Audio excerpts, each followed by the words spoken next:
সবসময় দেখেছেন, সবসময় আপনারা খেয়াল করে দেখুন, যারা এই দলের সাথে বহু বছর যাবৎ জড়িত আছেন, এখানে আমার সামনে অনেকে উপস্থিত আছেন যারা শহীদ জিয়ার সময় থেকে এই দলে জড়িত আছেন।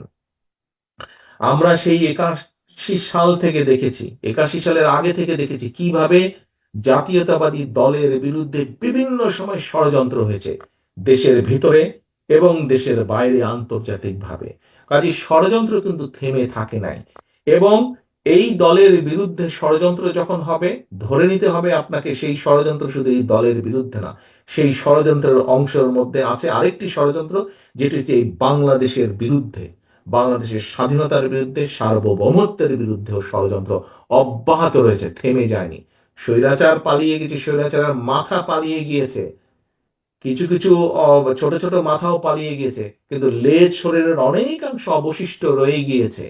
তারা কিন্তু ভিতরে ভিতরে ষড়যন্ত্র করছে। কাজে আপনাদেরকে এই ব্যাপারে অ্যালার্ট থাকতে হবে প্রিয় সহকর্মীবৃন্দ। 31 দফা পৌঁছে দিবেন ঘরে ঘরে। ষড়যন্ত্রের ব্যাপারেও আপনাকে অ্যালার্ট থাকতে হবে। ষড়যন্ত্রের অংশ হিসাবে আমাদের ভিতরে অনেকে অনেক এজেন্ট ঢুকিয়ে দিয়েছে, এইগুলা ব্যাপারেও আমাদেরকে অ্যালার্ট থাকতে হবে সহকর্মীবৃন্দ। সেই জন্যই আমি বলেছি, আপনারা আজকে যারা এখানে উপস্থিত হয়েছেন, আপনারা প্রত্যেকে এক একজন নেতা হিসাবে উপস্থিত হয়েছেন, আপনাদেরকে চোখ কান খোলা রাখতে হবে সহকর্মীবৃন্দ। আগামী যে নির্বাচন হবে, আগামী যে নির্বাচন হবে, আপনাদেরকে আমি 100% গ্যারান্টি দিয়ে বলতে পারি, কেউ যদি মনে মনে ভেবে থাকেন আরে এখানে তো প্রধান প্রতিপক্ষ নাই অথবা দুর্বল হয়ে গেছে, নির্বাচন খুব সহজ হবে, no, no, no and no.